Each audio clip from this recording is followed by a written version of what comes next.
Hello and welcome. You're watching To The Point. This afternoon, the Modi government suffered a stunning defeat when the Uttarakhand High Court struck down the declaration of President's rule in the state. This is the first time the President's rule has been struck down whilst it's actually in operation. The judgment accuses the Modi government of acting in blatant falsehood and behaving like a private party. The court said it was pained. Clearly, Arun Jaitley's argument that the government had lost its majority over the Appropriation Bill and the Attorney General's argument about horse trading did not convince the High Court. In addition, the court has raised serious questions about the Prime Minister's judgment as well as President Mukherjee's behaviour. Tonight, we shall discuss all of that. My guests are Congress spokesperson and the lawyer who won this case, Abhishek Singhvi, BJP spokesperson Syed Zafar Islam, BJD MP and Supreme Court lawyer Pinaki Mishra, the senior Supreme Court lawyer Sanjay Hegde, and the founding editor of TheWire.in, Siddharth Vardarajan. Abhishek Singhvi, congratulations, you've won a stunning victory for your party, and today you in Congress have every right to celebrate. But the government has just announced that they will be appealing to the Supreme Court the first thing tomorrow morning at 10 o'clock. How confident are you that the Supreme Court will stand by what the Uttarakhand High Court has decided? Or is there a real danger the Supreme Court could either dilute, maybe even overturn the Uttarakhand High Court decision?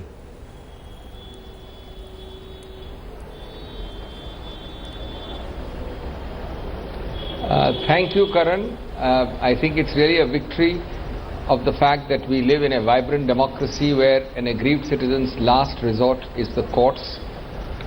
Now, as far as the challenge is concerned, I think the Government of India has, of course, full rights to challenge it. I have no doubt that they will challenge it.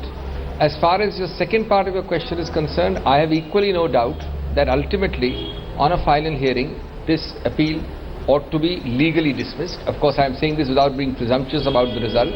I believe that it's a judgment which is sound, and I believe it should be upheld and will be upheld. As far as the interim is concerned, the interim goes on several different considerations, because tomorrow, for example, the supposed mentioning is at a stage where nothing has been filed. So we are going to heavily oppose it, but even if the court wants to consider it and consider some interim arrangement for a while, let us see what happens. We are opposing it. But that is neither a victory nor a loss. That is an interim arrangement. On the final result, we have no doubt at all that we should succeed. Now, Syed Zafar Islam, no one knows what decision the Supreme Court will come to. None of us are astrologers, and we certainly can't predict the future. But what is undeniable is that tonight the Modi government has suffered a huge embarrassment. Are you, as party spokesman, prepared to accept that this is an unprecedented embarrassment, because never before has a live president's rule been struck down whilst it's still in operation? This is a unique embarrassment in that sense. Karan, this is of course a decision by the court, High Court of Nainital, which is also being will be reviewed by the Supreme Court days to come, and we will have a final judgment by the Supreme Court. But having said that, I would like to remind you on 18 March what had happened. The Rawat government had to resign on that day itself because he didn't have majority, the appropriation bill was not passed, and he had absolutely no right to continue with the government. Well, forgive me, but the High Court has struck down that argument, so you can't bring up that argument today. If the High Court itself is struck down by the Supreme Court, then you have a right to bring it up, but as of now you don't. No, so please answer my question, Mr. Islam.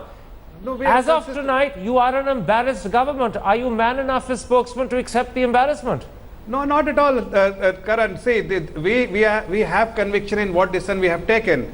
The court has given a judgment. Yes, we understand the court a bit. We are not happy with the judgment, and that's why we are approaching to the Supreme Court. And we are confident that Supreme Court will overturn the judgment of the High Court, because the circumstances which we have taken the decision, the government had taken decision, is justified, and the president rule was justified clearly. Okay, let's come to the arguments a little later. I want to first put to you, Mr. Hegde, the comments the High Court has made, the observations it's made about the central government. It says the centre acted in blatant falsehood. It says the centre acted like a private party. Now, those are damning things for a High Court to say in a judgment against the central government, aren't they? Absolutely. And the normal practice is that courts do not use harsh words. But here is a constitutional authority exercising a constitutional power, and the High Court asked for the basis of the exercise of that power. It appears that there were arguments of privilege made to the High Court, saying that those files are not, they don't want to show it, and all kinds of things seem to have been argued before the High Court. I don't think that there can be a more damning indictment. Maybe that will be one of the grounds of appeal by the government itself. Pinaki Mishra, another thing that happened is this morning, and it happened actually yesterday night as well, the High Court asked the government for an assurance that the government wouldn't revoke President's rule and swear in a new government, thus making the entire case in front of the High Court infractious, and the government refused to give that assurance. And this provoked the High Court to say, how can you think of playing with the court? We are pained. That is again unique, isn't it? That the High Court should feel aggrieved because the government is refusing to give an assurance which the High Court believes legitimately it has a right to take. Unquestionably, Karan, it's a savage indictment. I don't think in recent memory this sort of indictment has come vis-a-vis the central government. And this is what gladdens our hearts from time to time, when these courts step in and show just how important they are as sentinels of both democracy and upholding the Constitution. And really my heart is today gladdened that the High Court has shown so much courage, the High Court has shown so much sagacity. They've used very, very harsh language, and I think it was completely justified. The central government took an obdurate stand. They were obstinate before the court. They told the court that you have no jurisdiction in these matters. They seemed to feel they were above the law. And I think the court has shown that the law, you ever so high, the law is above you. And I just hope and trust that the Supreme Court will maintain the kind of fearlessness that the High Court has shown in striking down what was obviously one of the most unconstitutional acts seen in recent times. Let's come, gentlemen, to the arguments that were presented to the High Court as the basis for declaring President's rule. And I'll begin with you, Abhishek Singhvi. Arun Jaitley, in his blog and even in interviews that he's given, vehemently argued that on the Appropriation Bill, there was a majority against the government of 35 versus 32.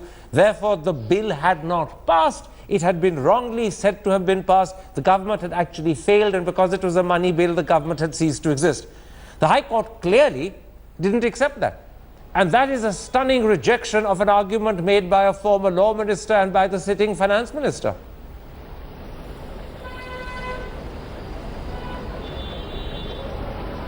Karan, that was the principal argument run by the Attorney General. The problem is that when you make statements in the public arena, in the press arena first, and you check the law later, then you come a cropper. Let me tell you some basic facts which will startle you. The entire issue was whether the Speaker should have agreed to a division or not, namely voice vote or a vote by press of buttons.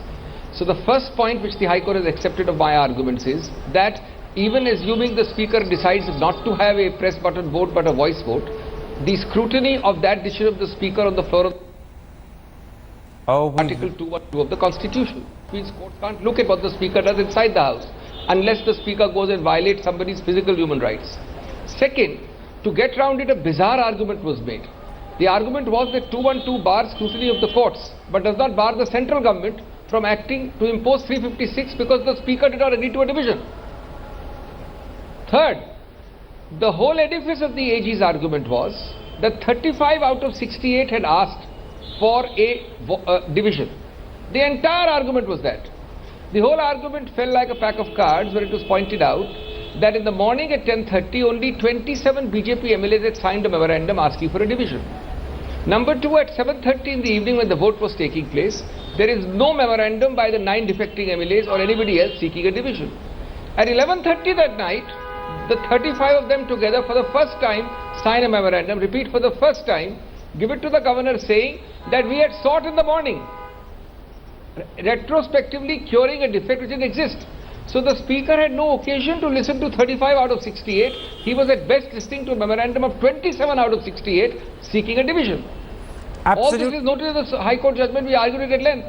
Absolutely. But most importantly, Karan, lastly, if you accept the principle that a central government will sit with the binoculars if you accept the principle, central government will sit with binoculars in Delhi, looking at every speaker in every hostile assembly, hostile in the sense of a state government of a different political color, and the moment he makes an error in the floor of the House, they'll impose 356. Absolutely. Let me What bring happens to 356? Rare emergency power. Absolutely. To be exercised upon failure of constitutional machinery. You've made some very good points. They have reflections not just on Arun Jaitley, who was the original author of that argument about the government losing its majority over the Appropriation Bill. They also have reflections on the way the case was defended by the Attorney General. I'll come first to Siddharth Varadarajan and take up the implications and ramifications this rejection has for Arun Jaitley.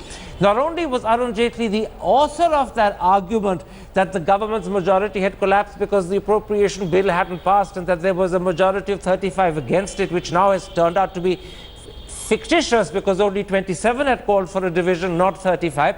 But does this not weaken Mr. Jaitley's position? Because he was the one who met the president at 10 at night and presumably persuaded the president to sign that proclamation within 12, 13 hours flat. So is Mr. Jaitley, Siddharth Varadarajan, an embarrassed man this evening?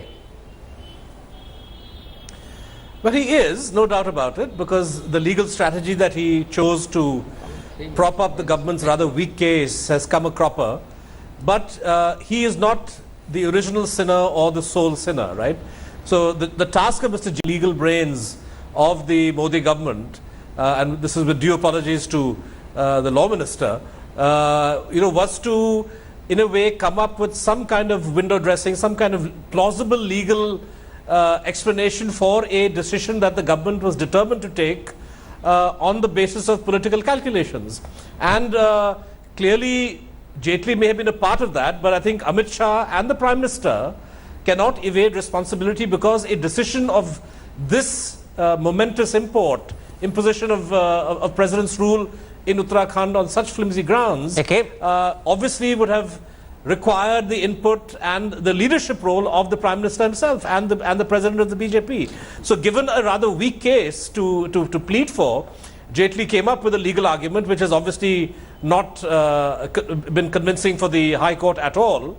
And to that extent, his legal skills will certainly be, or his mastery over legal arguments will be questioned by his detractors in the BJP.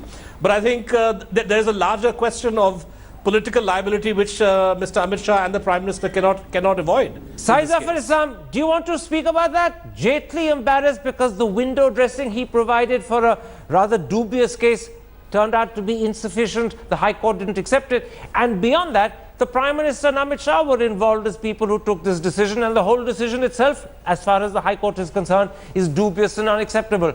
How do you respond to that? Karan, first of all, let me clarify that we had conviction in what decision central government had taken.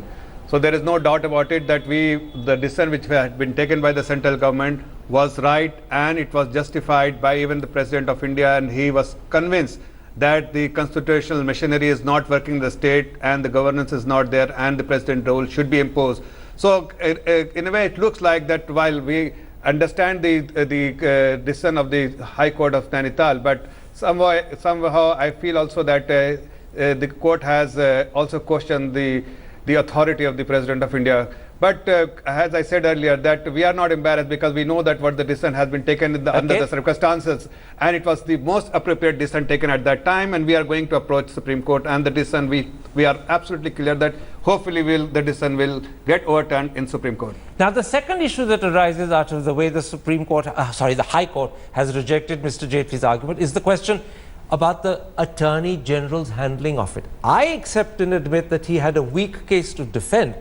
The question I want to ask you, Mr. Hegde, is did he defend it badly as well? And I know lawyers don't like criticizing other lawyers, but I'm asking you to be honest, because the line that the Attorney General took was to deny the High Court access to files, access to reasoning, to say that they had no right to expect it, these were privileged, and therefore that provoked the High Court to say, no matter how high and big you may be, the law is above you. Did Mr. Rohatgi adopt the wrong defense and weaken an already bad case further? Well, Mr. Rothki was not alone. Mr. Salve was also there for the state of Uttarakhand. I'm sure that whatever decisions he took were dictated by the situation and were dictated by his instructions. Having said that, you know, in criminal law, the Rumpole of the Bailey says, never plead guilty. So this was almost one of those classic kind of defenses where everything was denied. You may do that in ordinary cases when you are appearing for a private party. But when you do it as the first law officer of the country, when you are talking constitutional law, you have to rise above these things. And he didn't. I have said what I wanted to. All right, but the corollary, which you're not making explicit, and I'll make it explicit on your behalf, is that this was a moment for him to rise and be above the politics of the occasion, and he failed to do so. He became limited almost to the extent of becoming a creature of the politics rather than rising above it. Let me put something else to you before I come to Pinaki Mishra, and I want to put that question again to Abhishek Singhvi. The second argument the government presented in court for removing and overthrowing the government and declaring President's rule, and this time it was an argument made by the Attorney General himself, was horse trading had begun, horse trading would have become rampant. That's why they couldn't wait for the floor test as determined first by the governor and secondly by the High Court itself, and an immediate dismissal was necessary. Once again, the High Court hasn't accepted it on two grounds. A, the CD wasn't verified, and secondly, the High Court said in its observations that if a government is to be dismissed for every solitary act of corruption, you'll be dismissing every government in the country. How much of a rebuke is that, Abhishek Singhvi, to the Attorney General? Because this time it was his argument that was being shot down.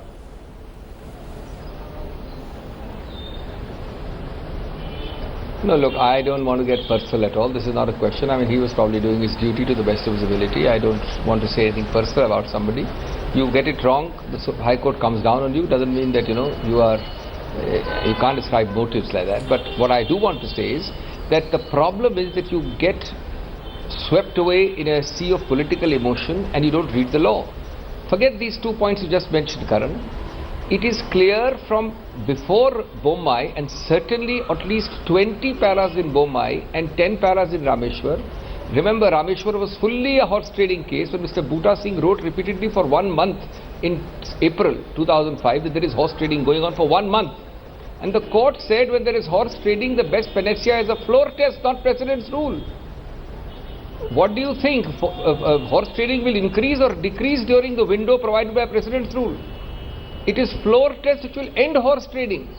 Now here you had a bizarre case from 18th to 28th, 10 days later the floor test is coming up.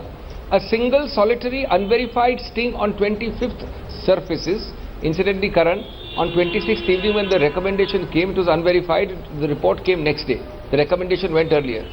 But on that solitary basis you ignore 10 paras of each of Bombay and Rameshwar, namely that the floor test 48 hours later should have allowed to go on. That would have stopped floor trading either way, horse trading either way. Okay, let me bring it. The obvious object was that never before in the history of independent India was 356 used to stop a speaker's date and a disqualification proceeding. That was the real object, according to us. Pinaki Mishra, you've just heard Abhishek Singhvi say with great passion that the position taken by the Attorney General ignored 10 paragraphs of the Bombay judgment and the Rameshwar judgment. Was the Attorney General wise to deliberately ignore that? Because obviously the line of defense he was adopting required him to ignore it. What I'm asking is, was he wise to do so? Because he's laid himself open to the criticism that you've just heard. Look, it was the government that ignored the law. It was unfortunately we've discussed this before, it was the Honorable President, I think, who did not follow the law strictly, and therefore the Attorney General was simply carrying a very poor case in court. And I know personally, having spoken with him, his heart was not in it. I think he privately, was of the opinion this was not the correct course here. I think he also tried to advise the government, but these are not matters that I can discuss in public. But his heart was certainly not in this, and this was basically a political decision which went horribly wrong because it was born in pure sin. I think the whole idea was by skullduggery to bring down a elected government, poach on ruling party MLAs, attempt to rush through a floor test. So the whole thing was complete skullduggery from day one, and it's very sad that a number of very high constitutional functionaries, I think, fell prey to the government's design, supported the government's design, and that has now been set at naught by the High Court. So therefore, I don't think to blame the Attorney General in this matter would be fair. Okay. Because he was actually arguing a very, very indefensible case in court, and I think he did it as lamely as anybody could have. Very quickly, Syed Zafar Islam, you heard Pinaki Mishra say that the Attorney General had confided in him that his heart was not in this case, that the Attorney General had advised the government against the declaration of President's rule, that the Attorney General was well aware that he was defending a very weak case. I assume what Pinaki Mishra says is correct, although he can't reveal details, and understandably he can't. But this is a very interesting, piquant situation where the Attorney General was telling, and we now know that from Pinaki Mishra, his own government, this is the wrong decision, don't do it. And yet the government went ahead.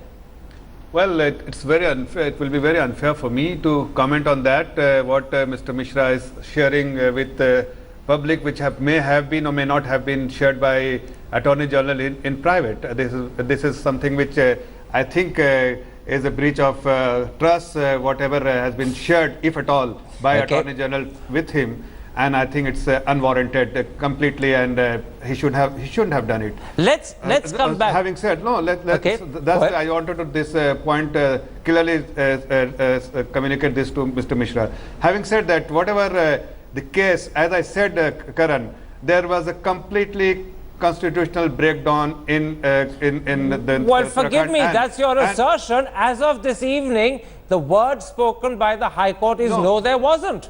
So you have to, I'm afraid, you can't keep asserting yourself in contradiction to the High Court. The final position as of tonight is the High Court's position. Whether the Supreme Court overturns it or not, we don't know. So you have to go by what the High Court has said. You can't keep asserting yourself in contradiction to it. No, Karan, but at least I can express my displeasure, my disappointment, because some of the facts which have been overlooked by the Honorable Court, because the horse trading, as you highlighted, has been completely ignored by the court. Second, the speaker nor the Chief Minister had forwarded the certified appropriation bill to the governor, and governor's assent was not there. So how on that particular point, by the way, about the certified bill not being forwarded to the governor, I should point out that Kapil Sibal, in an interview to me, said it was wrong of the BJP to say so. The bill was forwarded immediately. The claim that it was forwarded 10 days late is wrong. But let's not get into the dispute. I'm simply saying there is the Kapil Sibal version on that point compared to yours, and you're both different. Well, the fact is with us, and what Mr. Kapil Sibal has never said. Mind. Let's carry on, because I don't want to get into those details. Those are minutiae that are irrelevant today. I want to bring up the argument made by the High Court about not accepting the CD. On the grounds it's not been verified.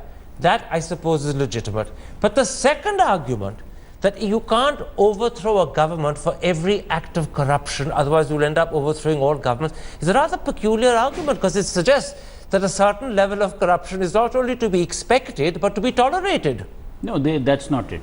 Well, that was the observation. That was the observation, but it is made in the context that not every law and order violation amounts to a breakdown of the constitutional machinery. Now, an individual act of corruption, let's take it at the highest. It could be the Chief Minister being corrupt. Does that justify President's rule? Do you say that this state cannot carry out, cannot be undertaken except in accordance with the Constitution? No. So every single individual act can't amount to grounds for dismissing a government? Unless the central government has material to come to the conclusion that you cannot carry out a government there constitutionally. And if the central government had that material, the funny thing is, or the paradox is, they refused to show it. And that refusal to show it probably put the back up of the High Court. Absolutely. Let's come, before I come to Siddharth Varadarajan, I want to start with you, Pinaki Mishra, to the point about the President. The High Court actually went on record in its observations to say that the president can be horribly wrong. You were courageous and forthright enough in an earlier program with me to say that President Mukherjee had blotted his copybook because he failed to live up both to his own high standards. More importantly, he failed to emulate President Narayanan, who first in 97 in the Kalyan Singh case and then in 98 in the Rabri Devi case, in both instances sent back recommendations for President's rule for reconsideration. And such is the moral influence and power of the presidency that when the President asks you to reconsider, governments on both instances did. This President, Mr. Mukherjee, in a case that is clearly as dubious as the Rabri Devi and the Kalyan Singh cases, failed to exercise his moral influence. Is this going to be a black mark in Mr. Mukherjee's record as President that will never be erased? Well, let me just preface what I have to say, Karan, by just clarifying. The BJP spokesperson is, in a sense, right. I was perhaps out of line in citing a private conversation. It's just that the Attorney General, Mukul is a very close personal friend and a vastly competent lawyer. And it's not fair, I feel, that he should take the can for a totally wrong decision by the government. And I have no doubt in my mind that left to his wisdom, he would have advised the government against it. Let me couch it that way. I fully understand. But now coming to that, yes, I think your question. Coming to your question, yes, I think the Honourable President has made better decisions. I have no doubt. This is not one of his better decisions. I was as surprised as a number of other very senior editors, I think, who've criticized this in their editorials, a number of other constitutional experts, senior lawyers. Everybody was very surprised that the President Mukherjee, who knows the Constitution, like the back of his hand, who has been such a stalwart in defending the Constitution at all times, that he shouldn't have known the Supreme Court's very, very strong observations both in Bomai's case and Rameshwar's case, which was cited by Dr. Singhvi, and known that this is the position in law, and that if he accedes to a government's unjust and completely unfair and unconstitutional request of this kind, that he would be blotting his copybook. So we are all surprised that he acceded so easily. I don't know what persuaded him. That's really not something that's within my knowledge. So therefore I can't second guess. But we are disappointed. We expected him to stand firm. Siddharth Varadarajan, it's not just that the President failed to send back the recommendation for President's rule for reconsideration. It's also that he agreed to pass it in something like 12 or 13 hours. If I've got my calculations right, Mr. Jaitley met him sometime after 9 or even possibly 10 at night on Saturday the 26th. And by 1 o'clock the next day, which is roughly 13, 14 hours down the road, and most of that, by the way, is night time, the President had signed it. And many people thought he should have taken a lot longer, considered it more carefully. That haste itself was perplexing. Do you think Mr. Mukherjee sadly emerges rather poorly out of this poor incident? Well, in the light of the High Court's very categorical judgment today, Karan, everybody who has been a party to this decision emerges in poor light. There's no question about it. Now, the President, in a way, has a constitutional role which is circumscribed in terms of, the advice that he follows of the Union Cabinet, but it is precisely in situations such as this that the statesmanship and wisdom of the President of India ought to be deployed as a corrective, as a speed breaker, if you will, to urge reconsideration in the event that doubts or questions arise, and that didn't happen, or to take a firmer stand. But it did not happen, and I think that absolutely right. It didn't happen, and I think that this is perhaps we've seen over the Mukherjee presidency times when he has acted in a certain way, and times when he's been firm against the government. For example, some of the messaging that he's done. But come to the point, Siddharth. You're finding it difficult to come to a conclusion. But is your conclusion that Mr. Mukherjee failed the presidency and failed himself as well?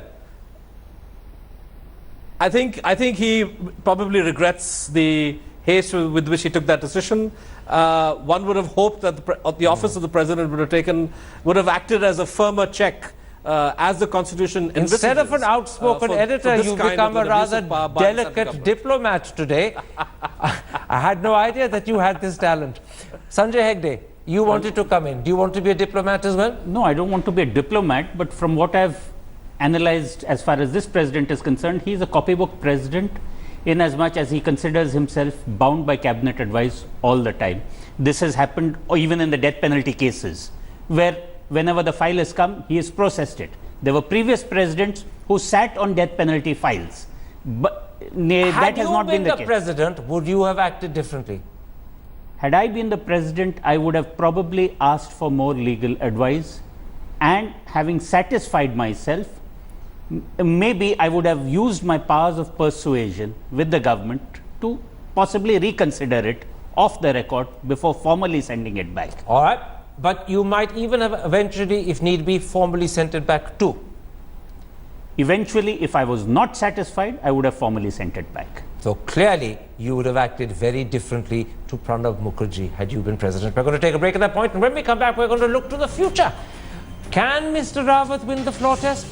Will the Supreme Court stay everything before the floor test? And what about the 9 Congress who are alleged to be defectors? Have they been disqualified, or is there still a question mark about their status? All of that is what we're going to discuss in part 2. See you. Welcome back. You're watching To The Point, and we're discussing the Uttarakhand High Court judgment which today overturned President's rule in the state. Let's come, Sanjay Hegde, to the status of the 9 Congress MLAs who defected. They appealed against their disqualification. The next hearing of that appeal will be on Saturday the 23rd. But today, in a judgment overturning President's rule, the division bench has said that the 9 Congress MLAs will have to pay the price of committing constitutional sin, and they are disqualified. Now, their appeal will happen on Saturday the 23rd, but their disqualification, in a sense, has been confirmed by the division bench today, even though the appeal is yet to be heard. So what is their status? Are they disqualified, or did the division bench speak out of turn? They were disqualified by the Speaker, and the Speaker's decision stands unless it is set aside in appeal by a court. Now, the appeal is before the single judge, but the division bench, while dealing with the other issues, seems to have made an observation. It is possible that that will be one of the grounds of appeal before the Supreme Court, or they themselves can come to the Supreme Court and say, please expunge this part of the judgment insofar as it deals with us. But for the moment, they stand disqualified, and if there is an assembly session before their disqualification is set aside by the High Court, I don't think that they can participate in that assembly session. Let me bring you in, Pinaki Mishra, and as a lawyer ask you this. Their appeal will be in front of a single judge bench on the 23rd. Meanwhile, in an observation by a division bench, which is senior to the single judge bench, and that division bench is headed by the Chief Justice of the High Court, that division bench has actually said that these MLAs must pay the price of their constitutional sin, and gone on to confirm as a comment that they are disqualified. Could the single judge bench now go against what the division bench with the Chief Justice sitting on it has said?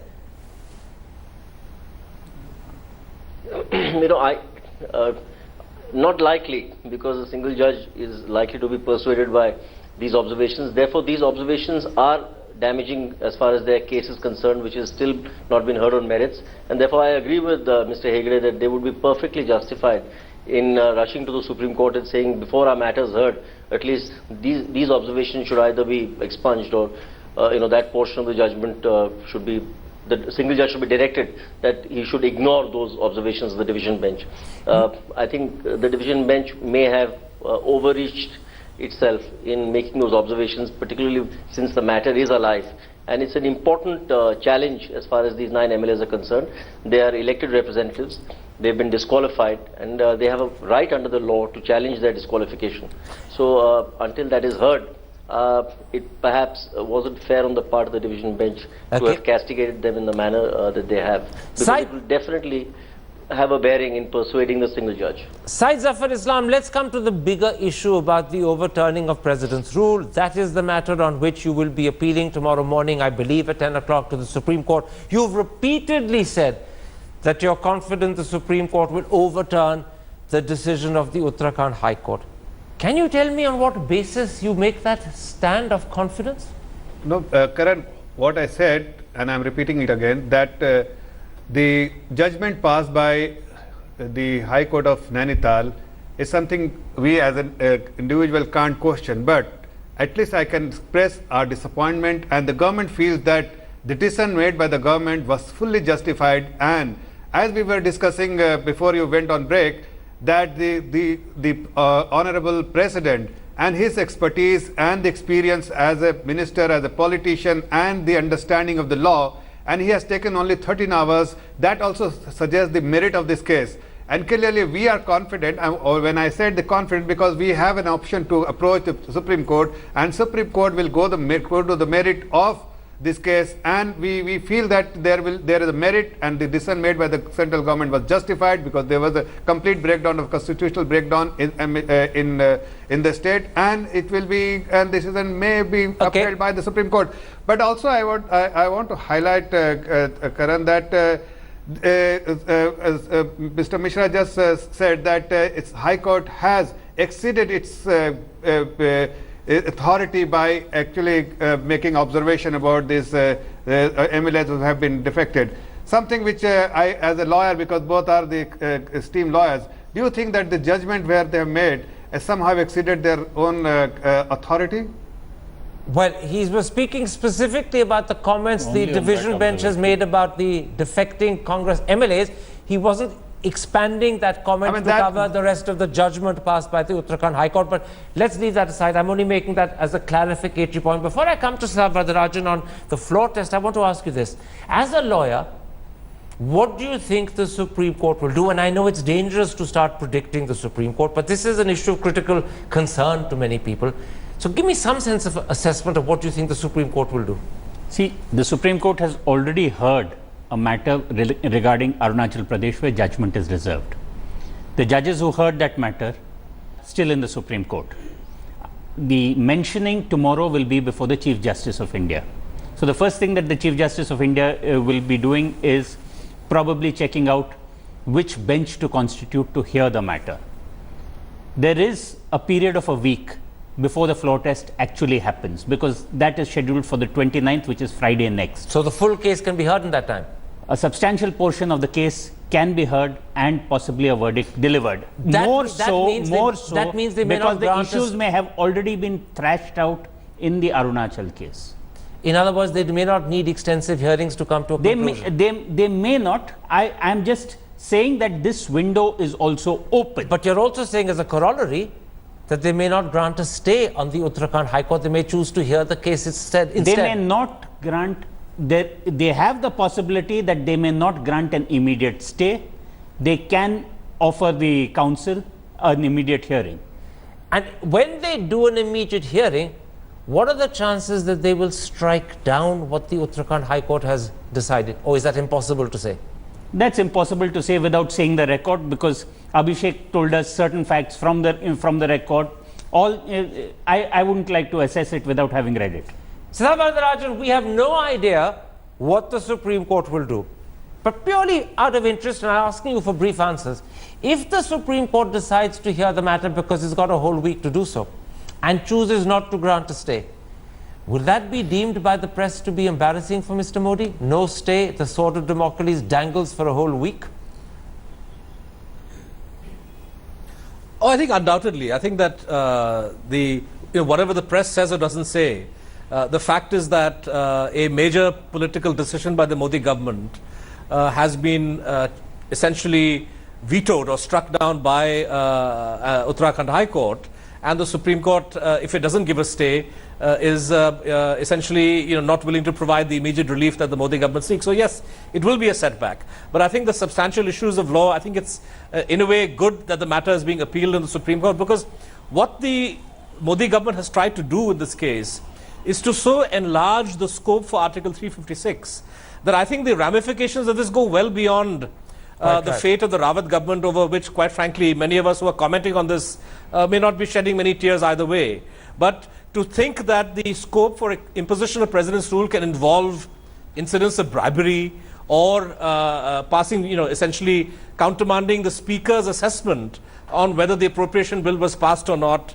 These are very, very dangerous areas for the union government to go down or to cite as grounds for the imposition of President's rule. Absolutely. So I think it's essential that via this appeal, the Supreme Court reiterate the majesty of Bombay, perhaps even circumscribe Bombay even further to make sure that there is no ambiguity, so that this kind of politicization of President's rule, using it as a convenient political tool, I think is that an end is put to this, because quite frankly, there's a very delicate balance when you come to center-state relations. I'm going to stop you there, because I would like to give the last word to Syed Zafar Islam. It does seem possible, I won't say probable, but it does seem possible, as you heard Sanjay Hegde say, that the sword of Damocles could dangle over the head of the Modi government on this issue for a whole week if a stay isn't granted. Are you prepared for that continuing embarrassment? Very quickly. I will not speculate, Karan, at this point in time. This decision has come today. We are all going through it. We are evaluating it. We are approaching the Supreme Court. And as I said, that we have faith in the judiciary. The government has approached Supreme Court, and we are hopeful that Supreme Court will definitely overturn this decision. Well, let me tell you on that thought, we have faith in the judiciary. The Congress would agree with you 100%. Don't forget Parliament. Very quickly, Pinaki, yes, go ahead. Parliament is reconvening on the. Don't forget, Monday. Parliament is reconvening on the 25th. So it's the whole week. They have to also face Parliament on this issue. Absolutely, and the hijinks in Parliament is another subject which I've deliberately left for another day, because that would be literally a can of worms if we were to open it up. But the thought I want to end with is that at this moment in time, both Mr. Modi and his Congress opposition have full faith in the judiciary, because they both firmly believe and hope that the judiciary will come down on their side. That, of course, is the beauty of the judiciary, and only the judiciary knows what it'll do. But it won't be long before we find out. To all my guests, a big thanks, and if you have been, thanks for watching. Goodbye, good night. All right, we're getting news that after getting DNA samples, or rather giving the DNA samples of the 4 Pakistani terrorists killed in the Pathankot airbase attack, India is now contemplating disposing of the dead bodies lying. There's the hair, but then I decided to use the public transport, and now I feel I look like Natha. But don't you worry, the show looks fantastic.